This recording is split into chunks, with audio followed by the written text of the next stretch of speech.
সালটা ছিল 2021। Indian secular front party উদ্বোধন করেছিলেন আব্বাস সিদ্দিকী। ব্রিগেড সমাবেশে আব্বাস সিদ্দিকীর ব্যাপক জনপ্রিয়তা তৈরি হয়েছিল।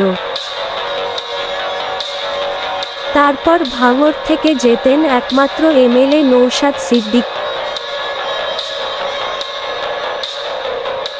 নৌশাদ সিদ্দিকী বলেন, ক্ষমতার দখল নয়, সমাজ পরিবর্তন চাই। আব্বাস সিদ্দিকীর স্বপ্নের নলেজ সিটি উদ্বোধনের দিন জনগণের ভিড় ছিল চোখে পড়ার মতো। তারপর 21শে জানুয়ারি আইএসএফ প্রতিষ্ঠা দিবস শাসক দল ষড়যন্ত্র করে ভাইজানকে ফাঁসিয়ে জেলে বন্দি করেছিল।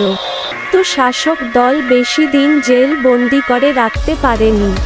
ভাইজান জেল থেকে বেরিয়ে জিরো থেকে হিরো।